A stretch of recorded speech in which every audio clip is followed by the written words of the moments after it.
할렐루야. 예. 오늘 우리 걷기 대회도 있고 그래서 저도 처음으로 강단에 서면서 타일을 안 매봤는데 편하기도 하고 괜히 죄송스럽기도 하고 그렇습니다.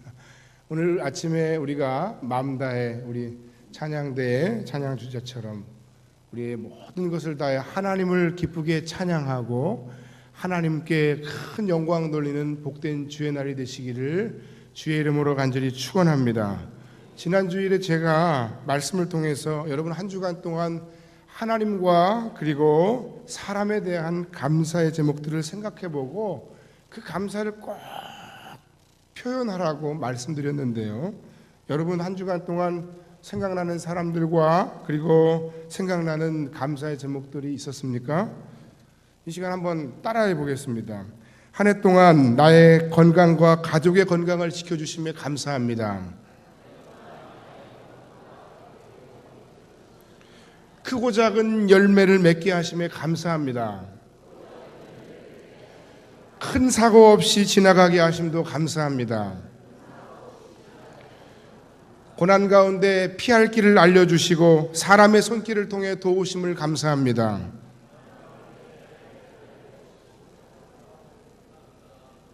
길어지니까 못 따라해요.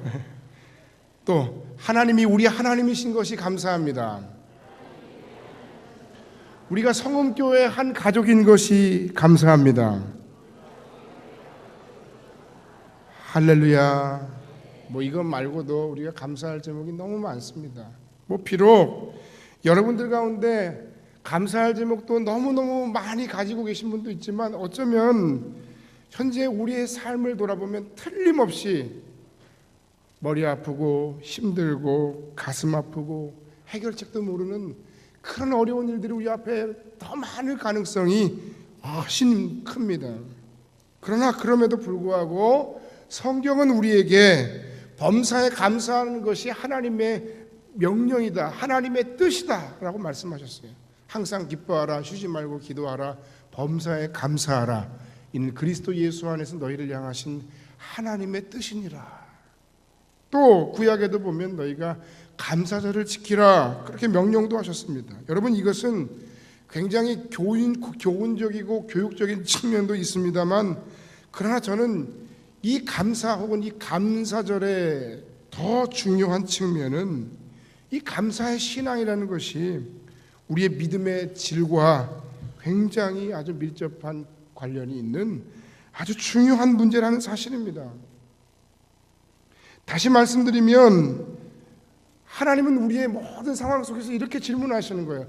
너희들이 현재 그렇게 어렵고 그렇게 힘들고 그렇게 고난 가운데 있고 그렇게 아플지라도 그럼에도 너희들이 이런 상황 속에서 나를 사랑할 수 있느냐? 나를 끝까지 믿고 신뢰할 수 있느냐? 나에게 감사의 열매로 영광을 돌릴 수 있느냐 하는 질문과도 같은 것이 바로 감사의 신앙인 겁니다. 다윗은 시편 23편에서 뭐라고 고백했습니까? 여호와는 나의 목자시니 내가 부족함이 없으리로다. 정말 그는 왕이었기 때문에 부족한 것이 없었구나. 세계에서 가장 위대하고 영향력 있는 왕이 다윗이라더니 과연 그랬구나 그렇게 생각하기 쉽습니다만 사실 시편 23편의 배경은 그것이 아닙니다. 다윗의 인생에 정말 아프고 괴롭고 힘든 순간이 너무나도 많았어요. 그런데 그 가운데서도 특별히 하나밖에 없는 아들은 아니었죠. 자신의 후계자가 될 뻔했던 아들 누구요? 압살롬이. 누구는 압살롬 그러던데 아버지를 반역했다고. 그 압살롬이 자신을 향해 창끝을 겨누고 그 반란에 도망쳐야 하는 그 아버지, 그 배신을 당한 그 아버지의 마음이 어떻겠어요? 그런데 그 반역 때문에 도망다니면서 다윗이 바로 이런 신앙의 고백을 한 거예요. 여호와는 나의 목자이시기 때문에 여호와가 내 목자이시기 때문에 나는 부족함이 없습니다. 그가 나를 푸른 풀밭 쉴 만한 물가로 인도해 주실 겁니다. 오늘 본문의 바울도 마찬가지입니다. 바울은 자신이 감옥 가운데 편지를 썼어요. 그 수많은 편지 가운데 그 네 개의 서신, 에베소, 빌립보, 골로새, 빌레몬, 이 네 개의 옥중 서신이 있어요. 바울이 죽음과 사투를 벌이는 순간이에요. 그 중에서 특별히 빌립보서는 정말 자신이 언제 죽을지도 알지 못하는 그런 상황이에요. 누군가가 얘기하기를, 그런데 이 빌립보서를 갈고 짜내면 딱 한 문장 또는 한 단어밖에 안 나온다. 기쁨 또는 기뻐하라. 빌립보서를 여러분 읽어보세요. 기뻐하라. 빌립보 교회를 향해서 뭘 기뻐하라는 건지. 기뻐하라. 감옥에 갇혀서 고난을 받고 자신의 인생이, 자신의 운명이 언제 어떻게 될지 모르는 그 감옥 안에 있는 사람이 감옥 밖에 있는 그 빌립보 성도들을 향해 기뻐하라 이렇게 얘기하는 거예요. 주 안에서 항상 기뻐하라. 내가 다시 말하노니 기뻐하라. 이것을 모든 사람에게 알게 하라. 주께서 가까우시니라. 여러분, 이것은 정말 미쳤거나 아니면 우리가 다 체험하지 못한 어떤 또 다른 차원의 깊은 신앙의 내용이 있는 겁니다. 오늘 설교의 제목이 기쁨의 열매를 드리는 신앙 공동체입니다. 기쁨은 바로 감사하는 삶의 열매입니다. 예수의 영이신 성령이 내 안에서 충만할 때 생기는 열매, 성령의 9가지 열매 중에 두 번째 열매, 그 희락이 기쁨의 또 다른 이름입니다. 저는 우리 성음교회 모든 성도들이 여러분의 삶이 어떠하든지 어떤 상황 속에서도 이 다윗처럼, 그리고 본문의 바울 사도처럼 늘 자신감과 담대함과 그리고 감사의 삶을 쭉 이어가시며 살아가시길 주님의 이름으로 간절히 축원합니다. 좀 어려운 일이 있어도 어깨를 당당하게 펴고 가슴을 쭉 펴고 담대하게 그렇게 나아갑시다. 찡그리지 말고. 여러분, 찡그리면 누가 동정해 주는 줄 아세요? 슬픈 표정으로 다니면 누가 저 사람 힘들구나, 내가 돌봐주고 내가 위로해줘야 되겠다, 그렇게 생각합니까? 아니죠. 세상은 안 그렇죠. 우리 더 밟으려고 하죠. 너 한번 꼬투리만 한번 잡혀봐라. 물론 도움을 청해야 할 일도 있습니다. 서로 돕고 사는 삶이니까. 그때 쓸데없는 자신감을 세우란, 자존심을 세우라는 얘기는 절대 아닙니다. 하지만 어쨌든 여러분, 우리 모두가 예수 안에서 조금 더 세상과 그리고 환경과 그리고 내 주변에 있는 모든 사람들을 조금 더 긍정적으로 보기를 원합니다. 하나님께서 살아계시고 하나님께서 나와 여러분을 사랑하시며 하나님께서 나와 여러분들을 귀하게 사용하시기를 원하시기 때문입니다. 할렐루야. 그러므로 여러분의 마음속에 있는 모든 부정적인 시각들, 삐뚤어진 마음을 오늘 이 추수감사주일에 내려놓는 아침이 되기를 주의 이름으로 간절히 축원합니다. 남편에 대해서도 삐뚤어진 시각으로, 부정적인 시각으로 바라봐서 달라질 게 아무것도 없어요. 남편들 생각해 보세요. 여러분 아내들이 여러분 믿어주지 아니하고 여러분 자꾸 뭐 이상한 소리하고 자꾸 잔소리하고 뭐 당신이 뭐 그럴 줄 알았어 이렇게 얘기하면, 그래 난 원래 이런 사람이야, 그냥 내버려도 이렇게 더 삐뚤어질 때다 하죠. 좀 나이 들으면 좀 힘이 빠져서 안 그러는지 모르겠습니다만, 아내들도 마찬가지입니다. 칭찬을 듣고 뭔가 다른 사람이 자신에 대해서 긍정적인 신호를 보내고 긍정적인 시각으로 자신을 믿어줄 때 잘하는 거예요. 아이들도 마찬가지입니다. 제가 지난주에 뭐라고 했습니까? 지난주에 네가 내 자녀인 것이 참 감사하다. 하나님 안에서 어떻게만 자라다오? 어떻게? 건강하게만 자라다. 그러면 자기가 철들고 때 되면 필요하면 공부하고 필요하면 앞으로 뭘 준비하든지, 예? 부모에 대해서도 마찬가지예요, 여러분. 우리 어린 자녀들, 우리 학생들도 이 자리에 앉아 있습니다만, 여러분 부모님들만한 부모님들이 뭐 이렇게 흔한 부모님들이 이 세상에 많지 않아요. 부모님들이 나를 사랑해주고 나에게 관심 가져주고 나에게 잔소리를 하니까 그게 그냥 왜 이렇게 꼰대같이 나만 이렇게 못 살게 구냐, 이럴 게 아니에요, 여러분. 그거 못 받아서 상처받고 아프고 힘들어하는 아이들도 많아요. 어떤 아이, 상담하는 아이 이야기를 제가 잠깐 들었는데 5살인데, 예? 남자아이인데 이 아이는 낯선 사람이 오면 심장 박동수가 102야. 근데 자기 엄마만 나타나면 150이 돼요. 엄마가 막 학대를 하는 거예요, 아이를. 이 아이를 낳으면서 엄마가 굉장히 많은 육체적인 어려움을 겪었던 거예요. 자궁을 드러내고 호르몬 주사를 평생 맞아야 되고, 그 애만 보면 막 미워지는 거예요. 미움이 있어요. 그래 애가, 예? 전전두엽인가 뭔가가 망가져가지고 애가 판단을 못해. 엄마 앞에만 딱 서면 그냥 이성이 딱 마비가 되는 거예요. 웃옷을 벗어라 그러면 정신 못 차려 그냥 아랫도리를 벗어버리고. 얼마나 두렵고 무서우면 이래요. 이런 아이들이 나중에 크면 사이코패스가 된다는 거예요, 여러분. 이런 아이들이 주변에 많습니다. 여러분 사랑하고 여러분에 대해서 애정을 가지고 관심을 가지고 기도하고 잔소리해주는 부모가 있는 것에 대해서 감사하는 여러분들이 되실 주의 이름으로 간절히 축원합니다. 할렐루야. 우리 누군가로부터 깊은 많은 사랑과 은혜를 받았기 때문에 그런 삶을 사는 거예요. 특히 부모님들도 마찬가지예요, 여러분.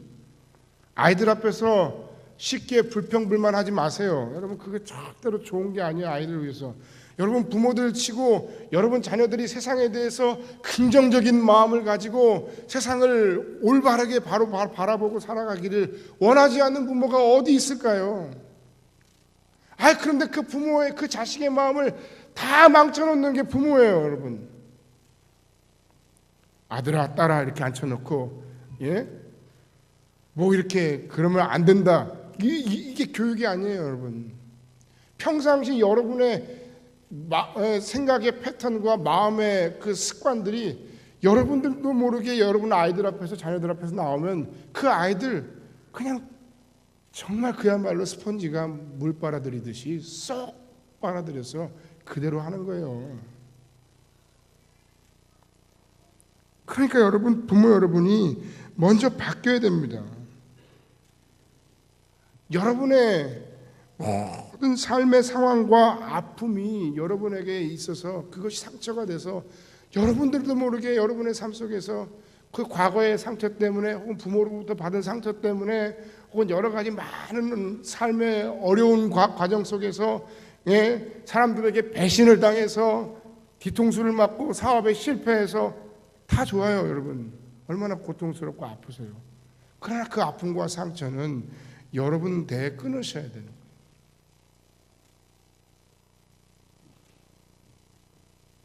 자녀들이 긍정적이고 사람들에게 사랑받고 스스로의 삶에 감사할 줄 아는 자녀로 살아가기를 원하면 여러분 이 부분을 굉장히 조심해야 돼요. 저는 가게에 흐르는 저주 이런 거 저는 믿지 않습니다.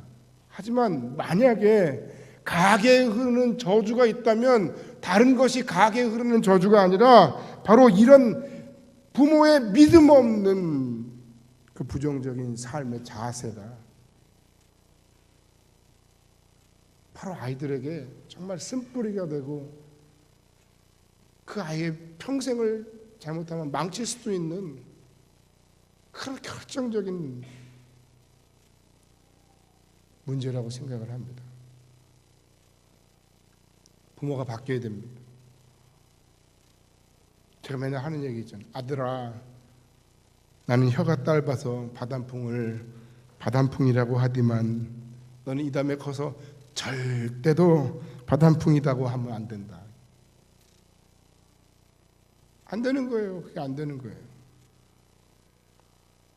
이스라엘 백성들이 광야에서 불평했을 때 하나님은 그것을 치명적인 죄로 받아들이셨습니다. 고린도전서 10장 10절로 11절 가운데 보면 그들 가운데 어떤 사람들이 원망하다가 멸망시키는 자에게 멸망하였나니 너희는 그들과 같이 원망하지 말라. 그들에게 일어난 이런 일은 본보기가 되고 또한 말세를 만난 우리를 깨우치기 위하여 기록되었느니라.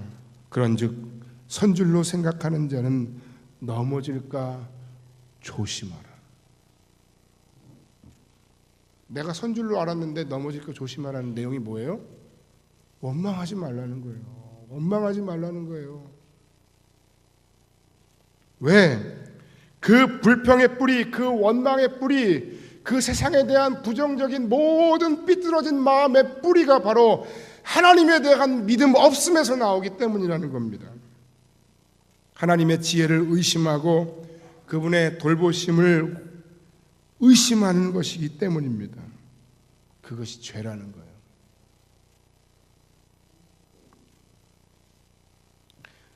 추수감사주일에 감사하자고 하는 설교는 너무 뻔한 이야기입니다만 그럼에도 감사합시다.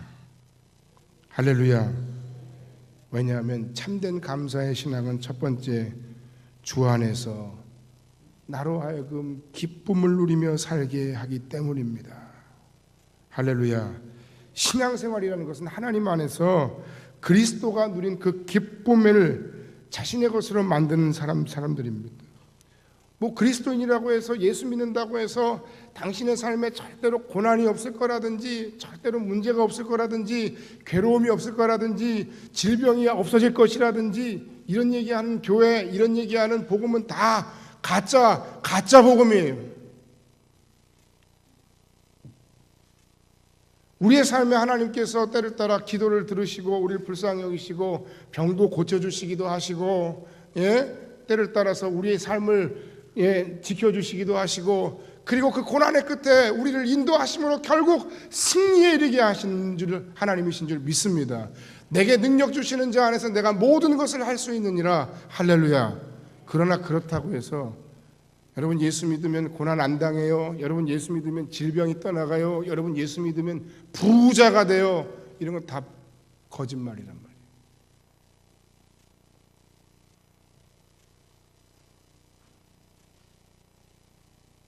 제가 지난 화요일인가에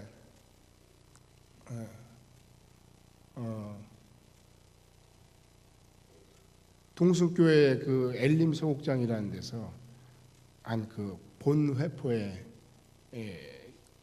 본회포 목사님과 관련된 전율의 잔이라는 연극을 여기서 교회를 보고 조금 늦게 출발해서 보고 왔는데 그 본회포 목사님이 바로 누군가 하면 히틀러 시대에 독일의 어떤 지성이요 양심이에요.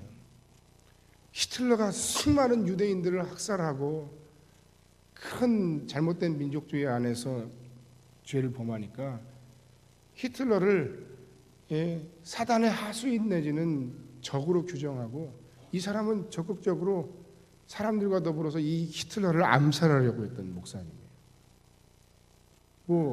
목사가 왜 그래? 그럴 수도 있지만 또 한편으로는 우리를 많은 걸 생각하게 하는 분이에요. 정말 순교자적인 마음으로 하다가 실패하고 비밀경찰에 체포돼서 결국 감옥에서 사형을 당하는데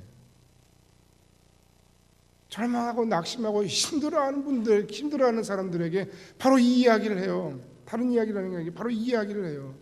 여러분 예수 믿는다고 고난이 없는 것이 아닙니다. 여러분 예수 믿는 자에게는 오히려 십자가가 있습니다. 그러나 이 십자가에도 불구하고 내게 능력 주시는 자 안에서 내가 모든 것을 할 수 있습니다.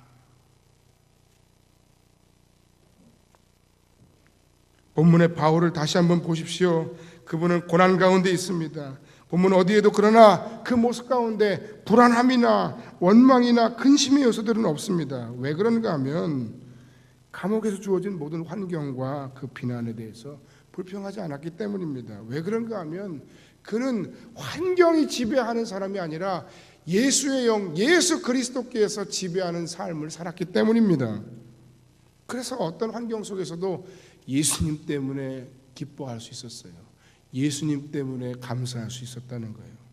이 기쁨은 예수를 모신 자의 기쁨입니다. 이 기쁨은 복음을 소유한 자의 기쁨입니다. 세상의 그 어떤 상황 무엇과도 바꿀 수 없는 삶의 여유와 소망입니다. 여러분 안에 이 기쁨과 소망이 넘쳐나시길 주의 이름으로 간절히 축원합니다. 비록 여러분이 정말 어렵고 힘들고 아픈 그런 상황 가운데 있을지라도 그러나 예수로 말미암아 그 기쁨을 회복하고 누리는 그런 삶을 사시기를 주의 이름으로 간절히 축원합니다. 누군가 여러분에게 고난당하는데 뭐가 그렇게 좋아요?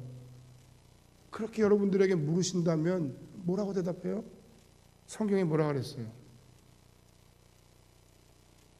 그 고난 속에서의 그 소망의 이유를 묻는 자들에게 대답할 것을 항상 예비하라고 그랬어요.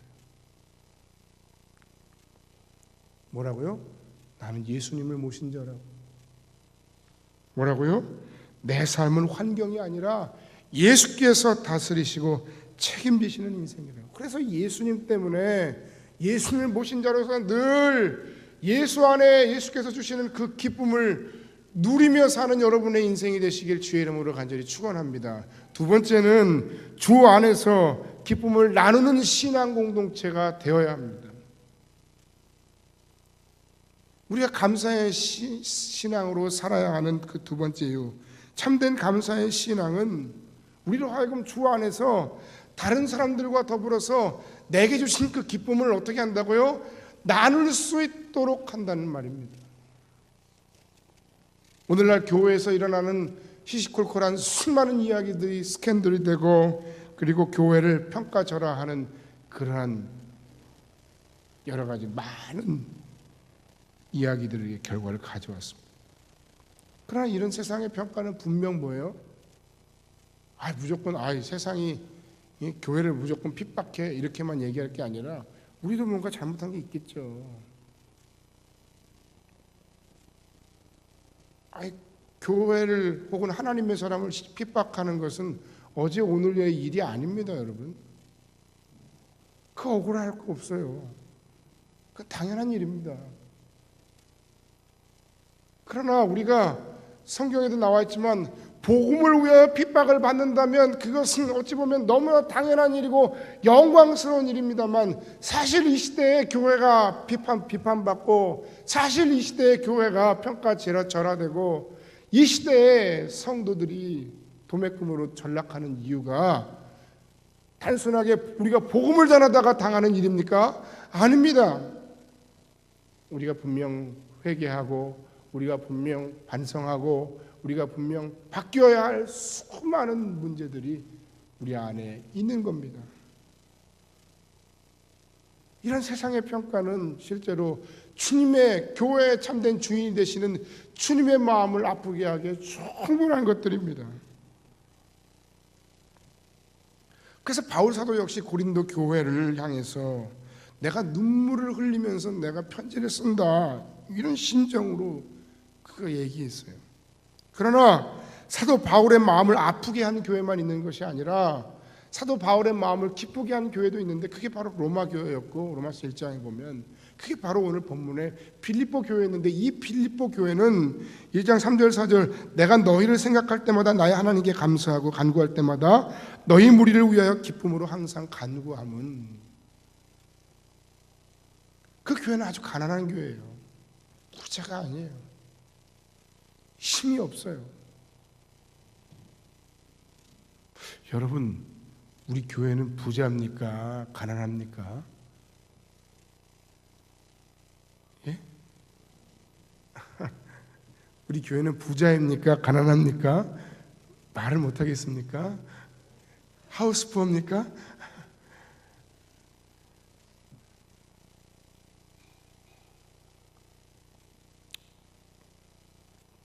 우리가 부자이든 가난하든 하나님께서 우리에게 감당할 힘을 주시고 하나님께서 우리에게 필요한 사명을 주시고 비전을 주시며 감사합니다.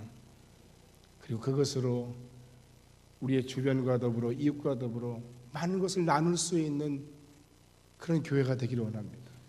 그리고 우리 교회 성도들 지체 안에 서로가 서로를 격려하고 사랑하고 위로하며 그리스도 예수 안에서 내가 만난 예수님, 내게 주신 예수의 은혜를 정말 기쁨으로 나누고 성도의 아름다운 교제 속에서 정말 주님을 기쁘시게 하는 그런 공동체가 되기를 원합니다. 성도의 아름다운 교제라는 게 뭐예요? 서로에게 힘을 주는 교제가 바로 성도의 아름다운 교제인 거예요. 난 교회 가는 게 너무 기다려져. 교회 가면 내 무거운 마음의 짐을 잠깐 덜어놓고 함께 기도하겠네. 일주일에 한 번이지만 그래도 심정적으로 내 편이 있고 나를 위해 기도해 줄 사람들이 있네. 할렐루야. 이런 교회가 돼야 돼요. 여러분 스스로가 이런 사람들이 돼야 돼요. 이게 교회를 교회답게 만드는 참모습이고 동시에 주님을 기쁘시게 하는 교회의 참모습이며 하나님께서 우리에게 주신 그 놀라운 기쁨을 우리의 성도들과 더불어 뿐만 아니라 우리의 이웃들, 우리의 지역과 더불어서 나눌 수 있는 그런 기쁨의 열매를 하나님께 드리는 신앙 공동체가 되어야 할 줄로 믿습니다. 할렐루야. 세상 속에서 정말 선한 영향력을 행사하는 주님의 기쁨이 되는 성원교회가 되어지기를 주의 이름으로 간절히 축원합니다. 아직 미약해요.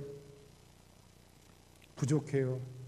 솔직히 말씀드려서 제 마음에 흡족하지 않은 건 아직 구호뿐이에요. 우리가 이거 해야죠. 우리 이거 합시다. 여러분 우리 그렇게 해야 되지 않겠습니까? 라고 말하지만 이제 첫걸음이에요. 첫걸음말을 뗐어요. 첫 술에 배부를 수 없죠. 중요한 건 무엇입니까? 그럼에도 우리가 방향을 올바르게 잡는 겁니다. 그리고 이 지역과 죽어가는 영혼들에게 관심을 갖는 겁니다. 작은 것부터 실천하는 겁니다. 그들에게 먼저 관계도 형성 안 되는 그들에게 가서 막 강압적으로 예수 믿으세요 라고 하기 전에 그들과 더불어 호흡하고 그들의 아픔을 나의 아픔으로 알고 이 지역을 품고 기도하고 이 지역의 문제를 위해 해결하려 노력하고 섬기려는 그런 마음들이 우리 성금교회 모든 공동체에게 있기를 주의 이름으로 간절히 축원합니다. 모든 우리의 문화선교의 첫 번째 목표 중 하나가 그래서 바로 이웃을 섬기는 거예요. 기쁨으로 내게 주신 그 놀라운 감격과 기쁨을 이웃과 더불어 나누는 거예요. 그래서 우리의 예배당을 우리만을 위해서 사용하는 것이 아니라 그들을 위한 섬김의 도구로 사용할 수 있는 마음이 필요해요. 우리 교회인데 왜 저 사람들이 사용하지? 아닙니다. 주님의 교회고 이 주님의 사랑과 은혜 속에서 이 지역 주민들이 많이 사용하고 많이 활용해야 됩니다. 그래서 더 아름답게, 더 편안하게, 더 잘 만들어 가야 되는 겁니다. 모든 우리가 감당하는 모든 문화선교 현장, 카페, 축구교실, 아카데미, 아기학교, 어린이집 모든 문화선교의 현장이 정말 주님을 섬기는 마음으로 이웃을 섬기는 현장이 되어야 합니다. 전문성도 있어야 합니다. 이 부분이 바로 교회가 문화를 통한 사역에 실패하는 원인입니다. 그리고 결국엔 예수 안에서 그들도 우리가 섬겨야 할 우리의 교인이라는 거예요. 여러분 우리 교인이 몇 명이에요? 200명, 250명, 300명, 350명 이렇게 얘기하지 마세요. 여러분 우리 교회 교인이 얼마나 많은 줄 아세요? 이 지역에 있는 모든 사람들이 다 우리가 섬겨야 할 우리 지체예요. 우리 성도예요. 다만 등록한 교인, 등록 안 한 교인 그것만 있는 거죠.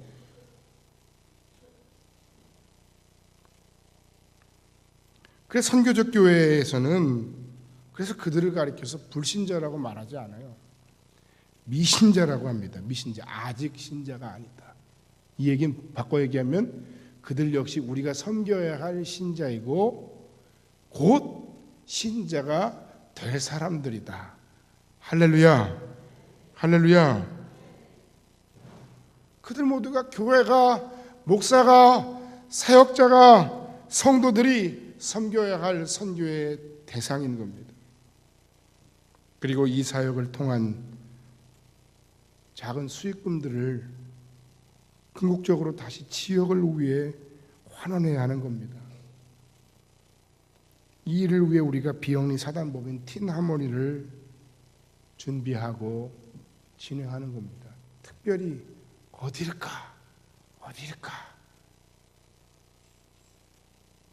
우리 초등부, 중고등부 아이들 여기에 미래가 있고 이것에 한국교회의 미래가 있어요. 이들이야말로 우리가 가장 돌보고 섬겨야 할 불쌍한 아이들이에요. 뭐 체육은 있나 요새? 네? 음악도 없어졌다 그러죠? 음악 교육 하나? 얼마나 답답할까? 결론의 말씀을 드리고 말씀을 마칩니다. 오스왈드 챔버스라는 분이 있습니다. 그분이 그리스도인의 정체성이라는 책을 썼는데 그 책의 목차를 보면 총 9개의 장으로 그리스도인의 정체성에 대해서 규정하고 있어요.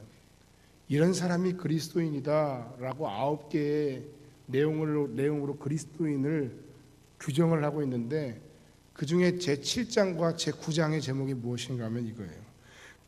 따라합시다. 그리스도인은 기쁨으로 위대한 삶을 살아간다. 또 따라합시다. 그리스도인은 언제나 지금 하나님의 은혜를 길어낸다. 할렐루야. 여러분의 삶의 형편이 어떠하든지 여러분 안에 계신 예수로 인해 여러분의 삶에 감사의 열매로서의 기쁨이 충만한 삶을 누리시기를 주님의 이름으로 간절히 축원합니다.